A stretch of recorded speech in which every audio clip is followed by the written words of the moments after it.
ओम साईं राम। कैसे हैं आप लोग? आई होप सब ठीक होंगे। आज जो मैं वीडियो लाई हूँ वो लड़की के हर मेंबर जो भी ससुराल वाले हैं उन सभी को ये देखना चाहिए। और मैं ऐसा क्या बोल रही हूँ कि देखना चाहिए, ज़रूर देखना चाहिए। मैं अपना कुछ एक्सपीरियंस आप लोग के साथ शेयर कर रही हूँ, जो कि मुझे लगता है कि बहुत पहले कर लेनी चाहिए था, लेकिन शायद मौका नहीं मिला। आज भगवान ने मौका दिया है तो मैं आप लोग के साथ शेयर कर रही हूँ।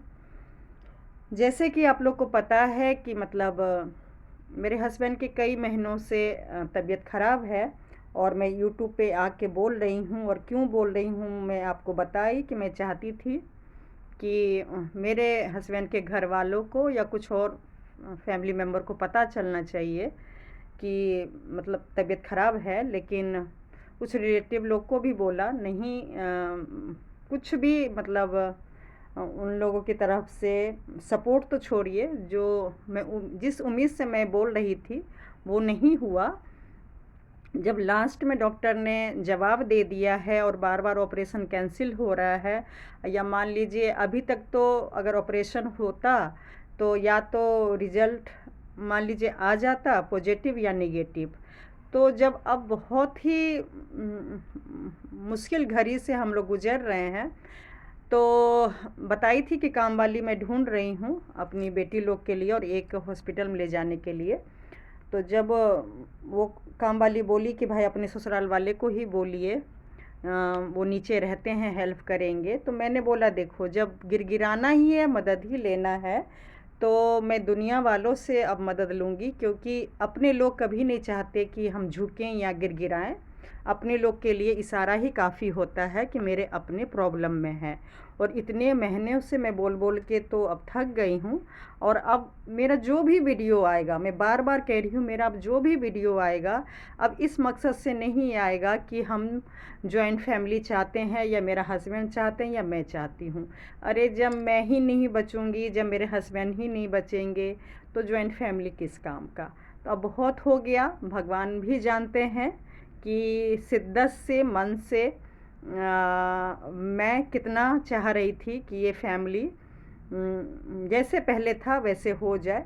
चाहे कोई गलतफहमी के शिकार हो, चाहे कोई पैसे प्रॉपर्टी के लालच के कारण हो, चाहे जो भी हो, हम निस्वार्थ चाह रहे थे कि बस एक जो बड़ों का जो आशीर्वाद होता है वो मेरे हस्बैंड को मिले। तो लेकिन हाँ, मैंने बोल दिया था काम वाली को कि भाई मेरे शायद ससुराल वाले को यकीन नहीं हो रहा है। बाहर वाले मदद कर रहे हैं, डॉक्टर भी मदद कर रहे हैं, लेकिन खुदा न खास्ता भगवान मान लो ऐसा दिन दिखाएगा जो लग रहा है हमें कि शायद मेरे हस्बैंड नहीं रहेंगे। तो मतलब मतलब मैं अब क्या शब्दों में इस्तेमाल करूं बार बार। तो बता देना ताकि अपना वो लोग भी इस चीज़ के लिए तैयार रहें, क्योंकि डॉक्टर मुझे तो बोल दिया है। तो मैं अपनी वाइफ के नाते तो मैं तो अपने आप को प्रिपेयर कर रही हूँ। बेटी मेरी बड़ी वाली है, उसको भी मैं सब कुछ बोल के रखी हूँ। और सही बोलूँ तो मैं कई बार हॉस्पिटल एम्स में ऑपरेशन के लिए गई हूँ और हर बार अपनी बड़ी बेटी को बता के ही जाती हूँ। जब भी जाती हूँ तो बता के जाती हूँ अपनी बेटी को, बड़ी वाली को, कि पापा से मतलब ठीक से मिल लो, पता नहीं मैं तुम्हारे पापा को वापस ला पाऊँगी या नहीं। और 7-8 महीने से हम माँ बेटी खुद ही रोते हैं और खुद ही आंसू पोंछते हैं, खुद ही सब कुछ कर रहे हैं। लेकिन फिर भी एक माँ के नाते बस मैं चाह रही थी कि मेरी बेटी का कॉलेज लाइफ ख़राब ना हो और साल बर्बाद ना हो, क्योंकि मान लीजिए अगर पिता भी नहीं रहें तो उसकी ज़िंदगी मैं क्यों ख़राब करूं। इस नाते मैं बस चाह रही थी कि काम वाली मिले और वो हमारे घर में रहे और मैं अपना हॉस्पिटल में देख लूं। तो जाके बोली तो अब आया मेरे फादर इन लॉ का फ़ोन इतने महीनों बाद, जबकि ऊपर नीचे ही रहते हैं और इतने सारे मैंने वीडियो बना डाले। लेकिन अब आए फ़ोन तो सच बोलूं क्या बोलूँ, कहाँ से बोलूँ, उन्होंने क्या मेरे से बोला और किस मकसद से फ़ोन किया। मैं वीडियो बनाते बनाते भी अभी तक नहीं समझ पा रही हूँ कि मेरे फादर इन लॉ का मकसद क्या था। तो पहले तो यही बोले, क्या बोलती हो, दूसरे से कहलवाती हो, काम वाली से कहलवाती हो, यूट्यूब पर बोलती हो, आखिर हुआ क्या है। चलो जी, मैं बोली कि क्या करें, मतलब भाई 2 ढाई 3 साल से आप लोग से बात ही नहीं हो रही है। जब डायरेक्ट नॉर्मल कोई बात नहीं हो रही है तो मैं इतनी बड़ी बात आपसे डायरेक्ट क्या बात करूं। फिर जो मुझे बोलना था, जो उनको सुनना था, वो मैं बता दी। और सही बोलूं, वो जानना चाह रहे थे और सच बोल रही हूँ, भगवान कसम खा कर बोल रही हूँ, बेचारे के काफ़ी एज हो गया होगा, मुझे पता नहीं, मतलब 75 वगैरह के तो हो ही गए होंगे। तो सच बोल रही हूँ, मुझे उनसे तो ये उम्मीद नहीं है कि वो मेरे साथ हॉस्पिटल चलें, इलाज करवाएं या पैसे खर्च करें।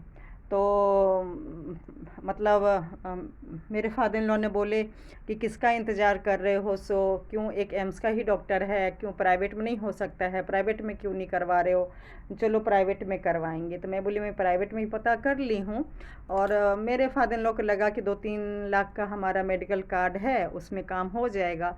मैं बोली देखिए, मेरे एक ही पति हैं, तो मैं पैसे उससे नहीं बचा रही हूँ, मुझे तो पैसे नहीं बचाने हैं, पैसे बचा के मैं क्या करूँगी।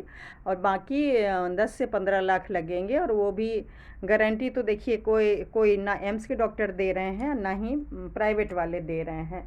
और सब जानता है कि भाई प्राइवेट से बेटर है एम्स में करवाना। प्राइवेट वाले ही मुझे बोल रहे हैं कि जब आपका एम्स का कार्ड बना हुआ है तब वहीं पे इलाज करवाइए। लेकिन फिर भी मतलब उनको लगा कि 2-3 लाख में काम हो जाएगा, तो वो कार्ड के बल पे बोल रहे थे कि मतलब प्राइवेट में इलाज करा लो। जैसे ही उन्होंने 10-15 लाख सुने, तो उसके बाद वो अपने आप टॉपिक को चेंज कर दिए और फिर बोले ठीक है मैं चलूँगा एम्स में। तो मतलब क्या बोलूँ, खैर वो पिता हैं, बोल सकते हैं, लेकिन वो जब खुद ही बेचारा, जब वो बाथरूम भी पकड़ पकड़ के जाते हैं, उनको इतनी प्रॉब्लम है। तो सच मैं बार बार बोल रही हूँ, मंदिर के अंदर हूँ, मैं उनसे उम्मीद बिल्कुल भी नहीं कर रही हूँ और करना भी नहीं चाहिए। भाई जो दुख एक पत्नी का है, ऐसा नहीं है कि सिर्फ पत्नी का ही दुख होता है भाई। बेटा को जन्म देना, पालना पोसना, सब कुछ करना, इतने सालों साथ में रहना। भाई आज 2-3 साल से मान लीजिए थोड़ा प्रॉब्लम है, नहीं तो मेरे हस्बैंड के और ससुर जी फादर इन लॉ के रिश्ते, झूठ नहीं बोलूँगी, बहुत ही अच्छे, जो एक पिता बेटे का होना चाहिए वो पूरा ही था, इसमें कोई शक नहीं है। अब किसकी क्या नज़र लगी, क्या हुआ, मैं तो यही बोलूँगी। मतलब लास्ट टाइम पे इन लोगों ने कहाँ से क्या गलतफहमी पैदा किए, कौन क्या बोला, क्या किया, मतलब समझ से बाहर हो रहा है। ये लोग अपने रिश्ते बर्बाद कर लिए। तो मैं तो चाह रही थी कि कम से कम ऐसे टाइम पे भी अगर भगवान कुछ आयु देते हैं तब भी आगे ठीक रहें, और नहीं तो कम से कम अभी भी ठीक रहें, लास्ट के टाइम पे भी ठीक रहें। लेकिन वो शायद कहते हैं ना, हर चीज़ सोचा हुआ बात नहीं होता है। तो आजकल मेरे साथ भी यही हो रहा है। मेरी कोशिश बहुत महीनों से थी, लेकिन वो नहीं हो पाया। अब लास्ट में वो मेरे से कह रहे हैं कि साथ चलूँगा। और सही बोलूँ तो रात में भी फ़ोन आया मेरे हस्बैंड के पास भी कि कल ही करवाते हैं। और मेरे हस्बैंड जानते हैं कि काम काम काम, मार्च में भी कह रहे हैं कि काम है काम है। तो मतलब मेरे फादर इन लॉ बोले भी कि काम करता तो है, लेकिन क्या करता है नहीं करता है मुझे बिल्कुल नहीं पता।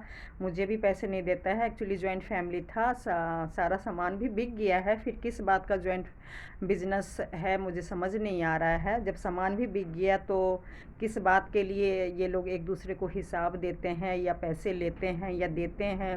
मैंने सही बोलूँ, शादी के 24 साल हो गए, मैंने कभी भी मेरे हस्बैंड क्या कमा रहे नहीं कमा रहे, मैंने कभी भी इंटरफेयर किया ही नहीं।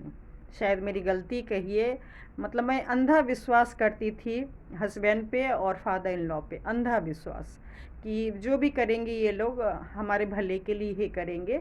क्योंकि मेरे फादर इन लॉ के देखिए 2 ही बेटा है, ना बेटी है, ना कोई जॉइंट उनका कोई मतलब होता है ना, बहन भाई, ऐसा कुछ भी नहीं है। वो सेपरेट शहर में शुरू से ही गवर्नमेंट जॉब उनकी थी एयरफोर्स में, तो वो खुद अकेले ही रहते थे, तो कोई प्रॉब्लम ही नहीं था। अंधा विश्वास इसलिए कि भाई जो भी करेंगे वो दोनों बेटे के लिए ही करेंगे, तो इसलिए मैंने कभी भी नहीं पूछना ज़रूरी समझा कि भाई क्या प्रॉफिट हो रहा है, क्या इनकम हो रहा है और क्या नहीं हो रहा है। घर चलाते थे, बाकी जो भी पर्सनल खर्चा होता था एक्स्ट्रा जो भी एक होता है बच्चे का, लेडीज़ का जो भी है, लेनी देनी, दुनिया समाज आना जाना, वो सारा कुछ मैं खुद ही जॉब करती थी, तो वो सारा खुद ही मैं हैंडल कर लेती थी। कोई प्रॉब्लम नहीं था। पैसे के से ही बोलूँ तो कोई टॉपिक आया ही नहीं लाइफ में। लेकिन अभी कुछ सालों से प्रॉब्लम चल रही है, लेकिन मेरी तरफ से देखिए नहीं चल रही है। मैं तो जिस दिन से मुझे पता चला है कि इन लोगों में कुछ प्रॉब्लम हुआ है, मतलब मेरे फादर इन लोग ने छोटे बेटे पे मतलब ज़्यादा ध्यान दे रहे हैं, और मुझे कई लोगों आके बोलते हैं कि आप परेशान मत होइए, आपके फादर इन लॉ जो भी कर रहे हैं वो अपनी सिर्फ पोता के लिए कर रहे हैं। उनका मतलब मेरे देवर का एक बेटा है, और मेरा मुझे क्योंकि नहीं हुआ, क्योंकि शादी का 24 साल हो गए, और मेरी 2 बेटियां ही हैं, ये 4 साल की और एक 21 साल की। तो इसलिए मेरे फादर इन लॉ जो भी कर रहे हैं वो अपने पोता के लिए कर रहे हैं। तो सच बोलूं, मुझे कोई दुख नहीं है, और क्योंकि एक माँ के नाते जो मुझे कोशिश करनी थी मैंने कर लिया, बहुत अपनी शरीर को बर्बाद करके मैं अपनी दूसरी बेटी को जन्म दी हूँ, जो कि मेरे हाथ में नहीं था, बेटा और बेटी। और सच्चाई मुझे नहीं पता, डायरेक्ट आके मेरे फादर इन लॉ ने कभी भी क्लियर नहीं किया कि मैं भेदभाव क्यों कर रहा हूँ और किस लिए कर रहा हूँ।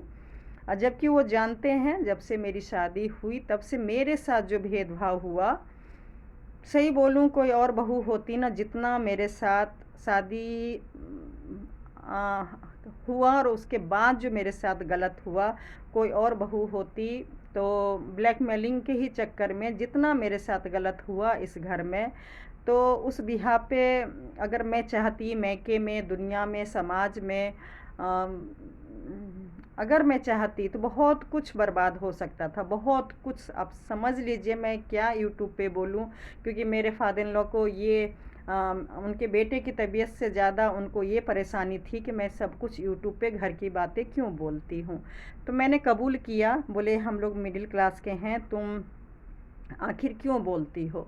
तो मैं उनको बस एक ही जवाब दी कि क्या मैं 24 साल पहले या 15-20 साल पहले क्या मैं ऐसी थी, अगर थी तो जवाब दीजिए, और क्या मेरी गलती थी। मैंने ऐसी 2.5-3 साल बाद मेरी फादर इन लॉ से वैसे डायरेक्ट बात हुई इस टॉपिक पे, क्योंकि मैंने बोला मेरी 2-3 साल पहले आपने मुझे घर से निकलने के लिए बोला, जबकि इतनी भयानक बीमारी से सब हम लोग बच के आए थे मम्मी के यहाँ से, कोरोना बीमारी से 2021 में जून का महीना था।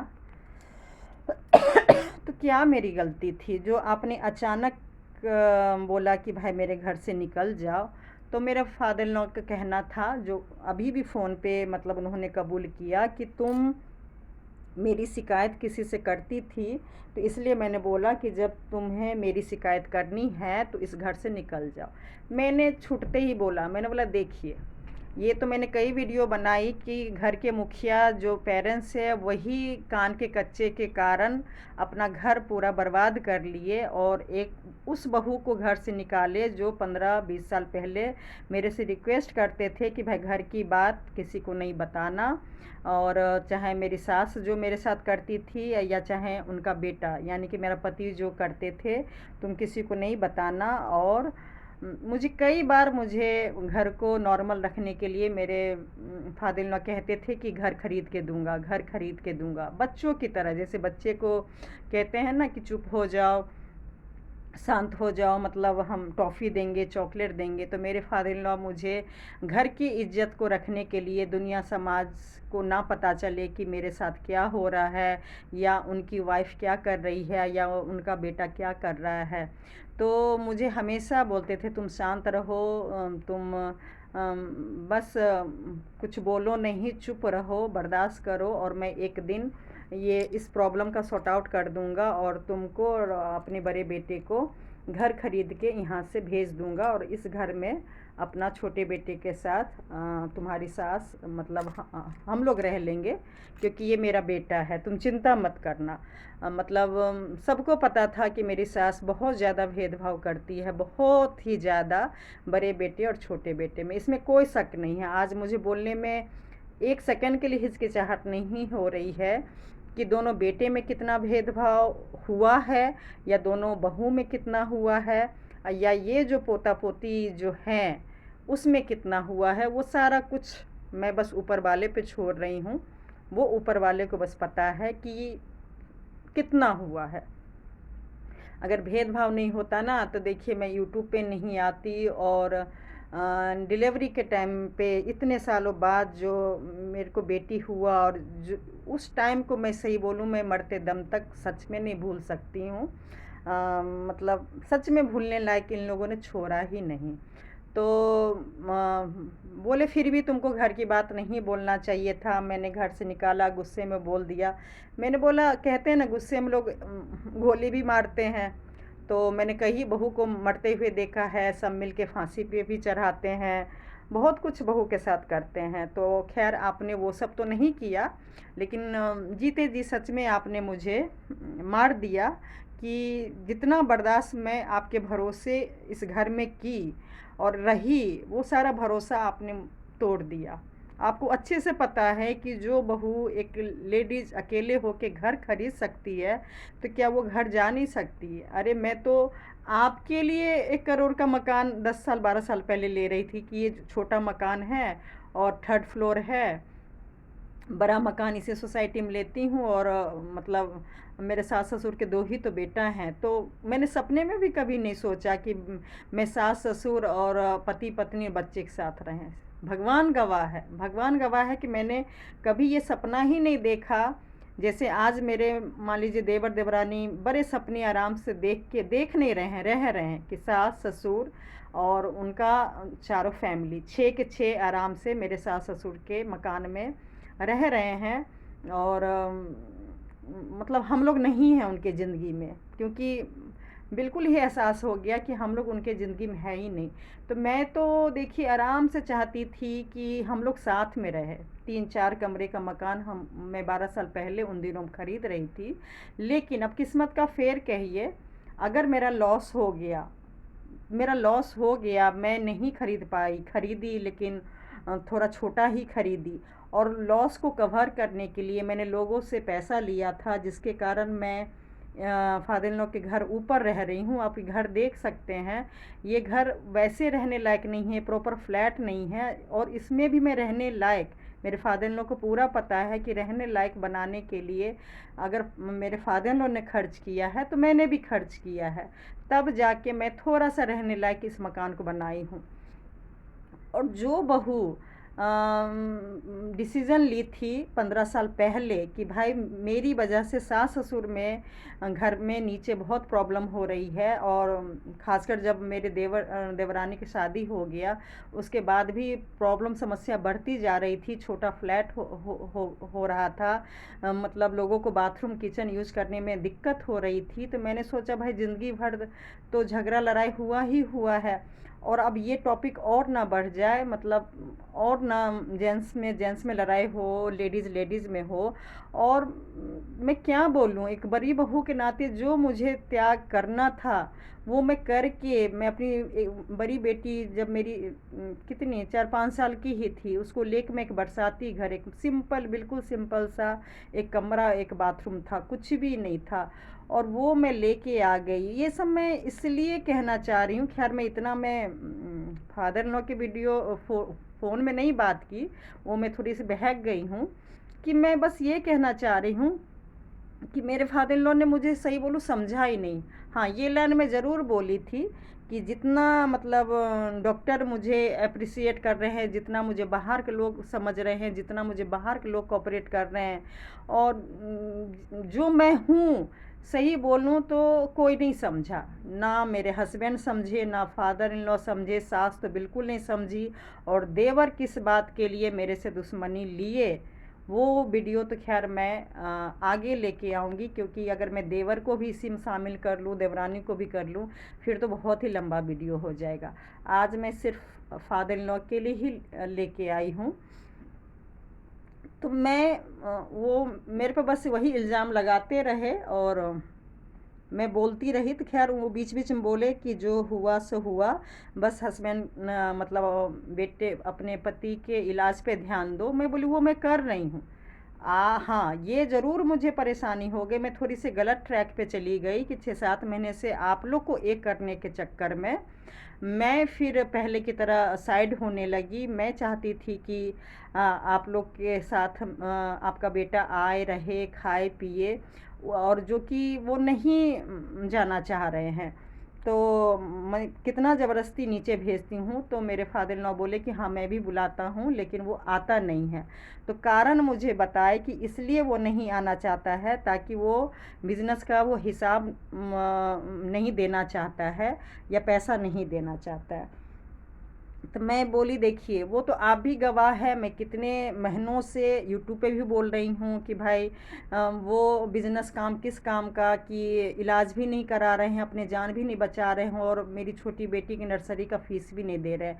आपको अच्छे से पता है कि मैं झूठ तो नहीं बोलती हूँ, ये सब जानता है। आज अगर मैं यूट्यूब पे भी आई हूँ तो मैं चाहती तो 50-100 हज़ार जो लोगों ने नहीं किया है वो भी बोल दूँ, कौन देखने वाला है। लेकिन मुझे बस लगता है कि सब देखते हैं, एक एक सेकेंड का पल देखते हैं ऊपर वाले। आप लोग भगवान से नहीं डरते हैं, इसलिए ये सब कर रहे हैं। लेकिन मुझे देखिए बहुत डर लगता है, इसलिए मैं लगा के तो छोड़िए, अगर जो आप लोग शब्द भी बोल रहे हैं, मान लीजिए अगर फ़ोन पे भी अगर मुझे कुछ मेरे फादर ने अपशब्द बोले हैं, तो सही बोलूँ, मैं अभी फ़ोन मतलब इस यूट्यूब पे नहीं बोलूँगी। क्यों?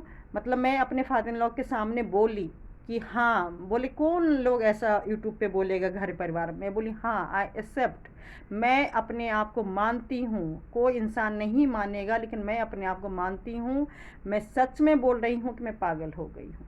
जो मैं थी वो आज मैं नहीं हूँ। भगवान पढ़ लिख के पैसे भी दिए, सब कुछ मेरे पास है, कोई चीज़ की कमी नहीं है। लेकिन आप लोगों के बिहेवियर के कारण मैं मानती हूँ कि हाँ मैं पागल हो गई हूँ। क्या आप लोग कोई भी अपना गलती मानेंगे? नहीं मानेंगे। तो खैर अब वो मेरे पास टाइम ही नहीं है कि मैं आपका गलती बोलूँ या आपके फैमिली मेम्बर, मतलब जो भी मेरे देवर है, सास है, जो भी है, देवरानी है, बोलो कि मैं गलती में बोली। अब किसी की भी गलती गिनवा के अब कुछ नहीं होने वाला है, टाइम बहुत निकल गया है।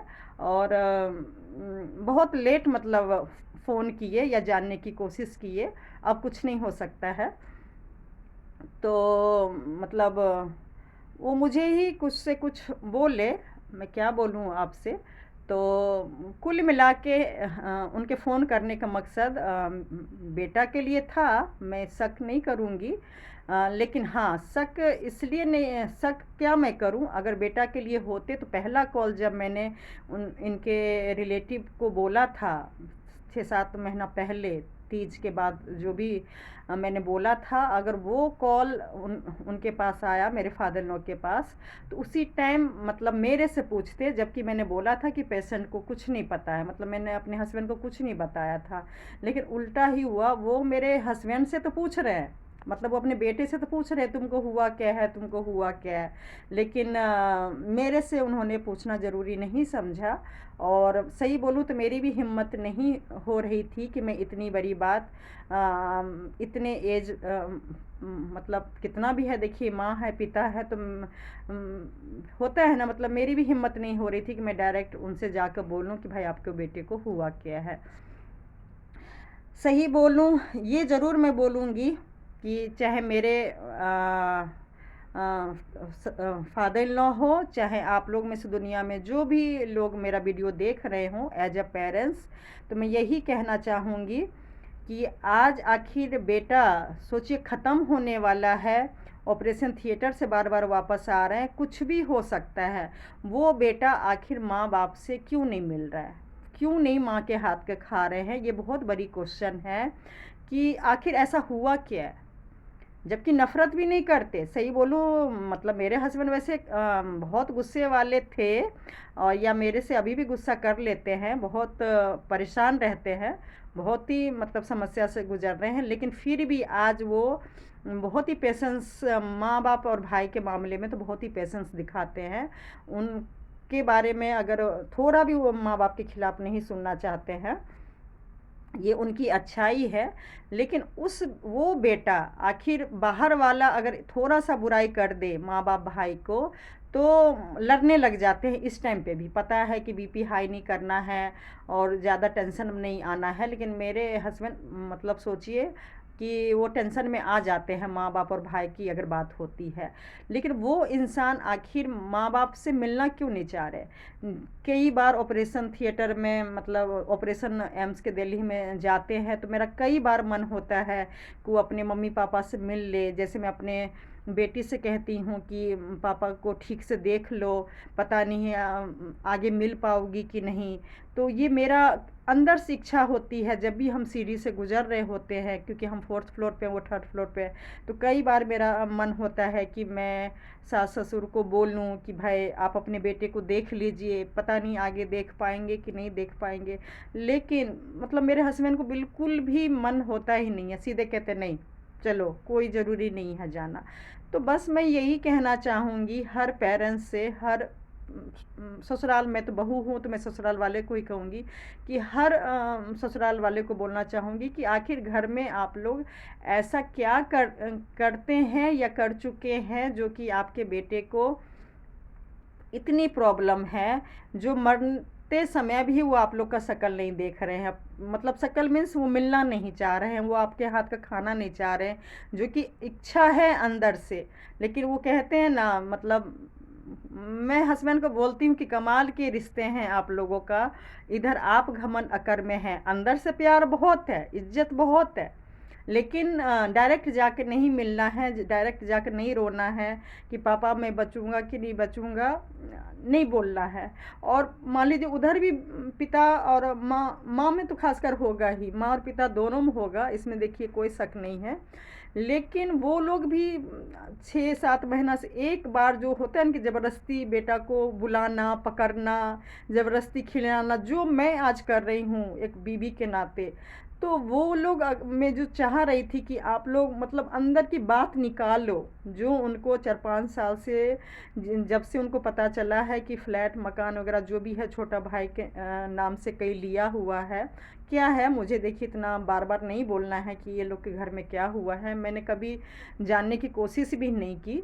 तो मैं जानना चाह रही थी कि भले आप कुछ मत दो, मैं सास ससुर से मैं यही बस चाह रही थी कि आप देना कुछ नहीं, लेकिन बस आप बोलो कि भाई जो हुआ सो हुआ, मिट्टी डालो। मेरा दोनों बेटा है, मैं दोनों के लिए जो भी मेरे पास है मैं दोनों के लिए कर रहा हूँ और किया हूँ, इसमें कोई शक नहीं है। देखिए मैं झूठ नहीं बोलूँगी, 15-20 साल हम लोग सच में साथ में रहे हैं, चाहे नमक रोटी खाए चाहे जो भी, ठीक ठाक ही खाए, नमक रोटी भी देखिए मैं क्यों बोलूँ।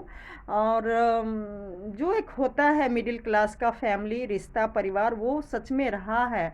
और वो मेरे फादर इन लॉ ही घर के मुखिया थे, वही पैसा लगाए, और दोनों भाई मतलब मेरे हस्बैंड और देवर दोनों मेहनत करते थे। और हाँ, प्रॉफिट किसके पास रहता था, नहीं रहता था, मतलब हाँ शायद पापा के पास ही रहता था, वही घर चलाते थे, वही सब कुछ करते थे।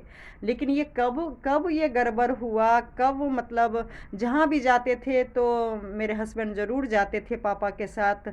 सच बोलूँ तो ये इतने सालों मैंने इलाज कराया एम्स में अपना, जब मैं कंसीव नहीं हो रही थी मेरे साथ नहीं जाते थे, जब भी होता था तो बोलते थे पापा के साथ मुझे आज यहाँ जाना है वहाँ जाना है, ये मतलब हमेशा लगे रहते थे। मेरे सास ससुर को पार्टी में जाना है, घूमना है, स्टेशन जाना है, जहाँ भी जाना है, उन्होंने मम्मी पापा को सही बोलूँ कभी छोड़ा ही नहीं।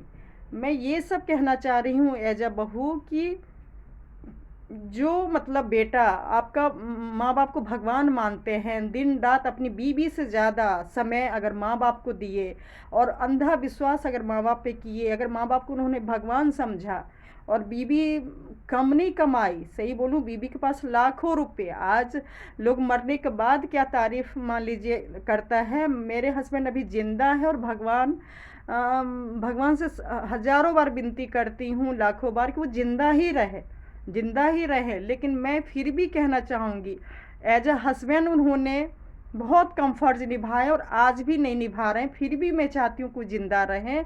क्यों चाह रही हूँ पता है?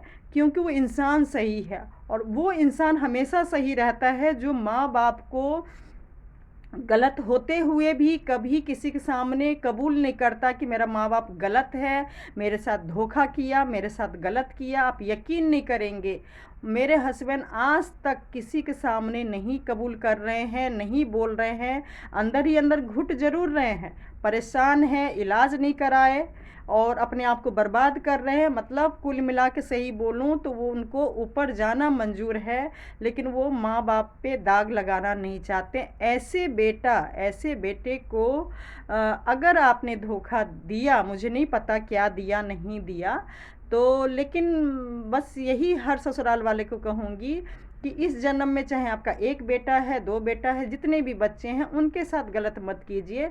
क्योंकि इस जन्म में आप जो भी करेंगे, अच्छा या बुरा, देखिए बेटा कोई आपको हाय बद्दुआ नहीं देगा, लेकिन सब जानते हैं ऊपर तराजू लगे हुए हैं, अगर आप अच्छा कर रहे हैं तो आपको अच्छा मिलेगा और बुरा कर रहे हैं तो बुरा मिलेगा। तो मैं तो देखिए अपने फादर इन लॉ से यही कहना चाहूँगी एज अ बेटी, बहू तो छोड़िए, अगर मेरे पापा भी आज अगर ये गलत कर रहे होते कि वो अपने बेटा को धोखा देते, बेटी लोग को प्रॉपर्टी दे देते या बेटी के साथ गलत करते, बेटा बहू की ही ज़िंदगी को बस सीमित करके रखते, तो मैं ज़रूर समझाती कि आपके लिए भाई सब बच्चे बराबर हैं और सबका अपना किस्मत होता है, आप बराबर कीजिए और बच्चे के नसीब पे छोड़ दीजिए। बच्चे, मैं कई बार फादर इन लॉ को बोलती थी, जब बोलते थे कि घर चलाना मुश्किल होगा, आगे बहुत दिक्कत आ रही है, बिजनेस नहीं चलता था, तो सही बोलूँ मैं हमेशा अपने फादर इन लॉ को यही समझाती थी कि आप ना बहुत कर लिए, बहुत आप घर का पिलर बने, आपने सच में बहुत अच्छे से इतने साल हम लोग का ज़िंदगी निभा दिए। आप दोनों बेटा पे छोड़ दीजिए, आप दोनों बेटा को बोलिए कि कोई भी छोटा मोटा अपना बिजनेस करो, काम करो, जॉब करो, जो भी करो, जो मुझे करना था कर दिए, उल्टा हम माँ बाप को भी खिलाओ। सही बोलूँ मैं सिखाती थी कि आपके दो पोती है, आप ना जो भी पेंशन आ रहा है वो मतलब बैंक में जमा कीजिए, प्रजेंट में जो भी खर्चा है, सास ससुर, मैं बोली कि हम लोग कब धर्म कर्म निभाएंगे, सच बोल रही हूँ, ये वीडियो मैं कोई फेक नहीं बना रही हूँ। इतनी बातें तो मेरी ससुर जी से हो ही जाया करती थी कि हम खिलाएंगे आप दोनों को, जो भी खर्चा होगा हम लोग करेंगे, बस आप दोनों बेटा को कहिए कि आज के बाद तुम दोनों पूरा अपना परिवार को चलाओगे, अपना भी और हम लोग का भी। सही बोलूँ मेरे फादर इन लॉ मान तो गए सब कुछ, बस तकलीफ़ इस बात का है, मान तो गए सब कुछ, छोड़ तो दिया, लेकिन सही बोलूँ उन्होंने बस बड़े बेटे को छोड़ दिया और छोटे बेटे को रखे हैं साथ में। और भाई कोई रास्ता भी नहीं है, मेरे ससुर जी ने खुद कबूल किया कि तुम्हारे पास तो घर है, तुम अपने घर में जाओ, कमाओ, जैसे भी रखना है, अपने हस्बैंड को रखो, दुकान लो, बिजनेस लो, ये सब 3 साल पहले बोले। और मेरे छोटे बहू और बेटा के पास कोई रास्ता नहीं है, उसके पास घर नहीं है, पैसा नहीं है, काम नहीं है, तो वो मेरे पास रहेगा, मेरा जो भी पेंशन है, काम है, पैसा है, प्रॉपर्टी है, किराया जो भी आता है उससे मैं उसका घर चलाऊँगा। मेरे सामने उन्होंने कबूल किया। आज जो भी वो बोले कि मैं क्या बोलूँ, ये सब खैर टाइम नहीं है ये सब बोलने का, लेकिन हाँ मतलब मेरे ससुर जी मेरी बात तो माने, लेकिन उन्होंने 2 बेटा में से 1 बेटा को चुना। तो सच बोल रही हूँ, कोई भी ससुराल वाली ये गलती मत कीजिएगा, चाहे भले ही आप बहुत अमीर हो, गरीब हो, मिडिल क्लास के हो, आप कीजिए बड़ा। आप कितने भागवत सुन लीजिए, कितना मैं फेसबुक पे भी डाली हूँ, मैं कितना सुनती रहती हूँ, हर कथा में यही होते हैं कि माँ बाप अपनी वजह से भाई भाई में लड़ाई मत करवाइए, बहू बहू में लड़ाई मत करवाइए। मैं जितना ही सही बोलूँ, ससुर जी का प्रॉपर्टी नहीं लेना चाहती थी और आज भी नहीं लेना चाह रही हूँ। ये जो भी वीडियो देख रही है, 5 साल से मैं चाह रही हूँ कि मैं बिना कुछ लिए इस घर से निकल जाऊँ, अपना घर बनाऊँ। और भी है घर मेरा, लेकिन मैं चाह रही थी कि मैं और घर बनाऊं और इस घर से निकल जाऊं। लेकिन मेरे फादर इन लॉ का ग्रह कहिए, मेरा ग्रह कहिए, मेरे हस्बैंड का ग्रह कहिए कि हम अभी तक यहीं पर हैं। और बेचारे मेरे फादर इन लॉ को अभी भी बोलना पड़ रहा है किसी किसी से कि भाई घर से निकलो और मुझे किराया लगाना है। तो हाँ, जब मेरे फादर इन लॉ ने बोला कि वो हिसाब नहीं देना चाहता है, तो मैं बस यही कहना चाहूँगी कि भाई अब आपकी ना बेटी है जो उनकी ससुराल का आप खर्चा करेंगे, और भगवान के पास से पेंशन भी है और भी कई प्रॉपर्टी भी है, उससे भी आपका इनकम होता है। तो सास ससुर के लिए तो देखिए बहुत ही अच्छा खासा इनकम है घर में। और बिजनेस से ही बोलूँ नाम मात्र का बचा है, मैं बार बार कह रही हूँ। उससे कोई कोठी कोई नहीं खड़ा कर रहा है, घर भी नहीं चला रहे हैं, जिसके लिए लोग इतने लोग हिसाब करेंगे। खासकर अगर सारा प्रॉपर्टी मान लीजिए बिजनेस का सामान बिक ही गया है, तो भाई उसमें इनकम होगा क्या। तो मैं तो बस यही फादर इन लॉ से कहूँगी कि भाई आप अपने बेटा को ये बोलिए ना कि भाई मुझे कोई हिसाब नहीं चाहिए, मुझे कोई पैसा नहीं चाहिए, आप वैसे ही मिलिए ना। आप जब जान गए हैं कि आपके बेटे को प्रॉब्लम है, तो आप फ़ोन कीजिए, आप गेट पे मिलिए, कहीं भी मिलिए, बोलिए कि मुझे हिसाब नहीं चाहिए, मुझे कुछ पर्सनल बात करनी है। या बोलिए मेरी तबीयत ठीक नहीं है, मतलब कई बहाना है। आज सही बोलूँ, एक बीवी होके जो कि वो पति का कभी सही बोल रही हूँ, मैं बार बार बोल रही हूँ कि वो जो धर्म मैं निभा रही हूँ मेरे पति नहीं निभाए, लेकिन मैं अपना कर्म क्यों नहीं छोड़ रही हूँ, क्योंकि ऊपर वाले को मुझे जवाब देना है। और बात रही देखिए यूट्यूब पे बोलना, आप यूट्यूब से क्यों घबरा रहे हैं कि भाई दुनिया समाज जान गया। सही बोलूँ, ये दुनिया समाज जो मुझे थू थू कर रहा है ना आपके सामने कि तुम्हारी बहू गलत है, गलत कर रही है, वही लोग, सच बोल रही हूँ, वही लोग मुझे कहते हैं कि तुम्हारे सास ससुर देवर देवरानी तुम्हारे साथ गलत कर रहे हैं।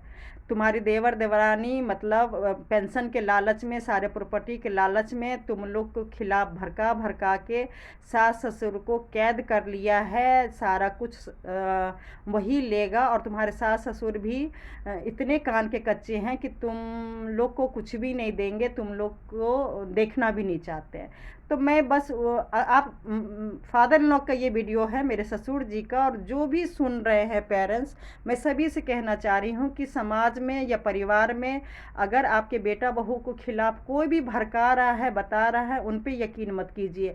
आप 100 गाली दीजिए, बहू अगर गलत है तो बहू को मारिए, बेटा को मारिए, सब कुछ कीजिए, लेकिन आप दूसरे के बातों में मत आइए। क्योंकि मैं बार बार चिल्ला चिल्ला के 2-2.5 साल से कह रही हूँ, आज जो हमारा फैमिली बर्बाद हुआ है, मैं देवर देवरानी को भी गलत नहीं बोल रही हूँ, मैं उन लोग को भी गलत नहीं बोल रही, सबके सब कान के कच्चे हैं। सही बोलूँ, जब से मेरी शादी हुई ये घर परिवार को तोड़ना चाह रहे थे, लेकिन भगवान ने मुझे इतनी शक्ति दी थी, इतना हुनर दिया हुआ था, इतनी ताकत दी हुई थी कि ये घर इतने सालों में सोचिए नहीं टूटा। बहुत ही जैसे एक मिडिल क्लास चलता है, सुख दुख वैसे ही चलते रहा।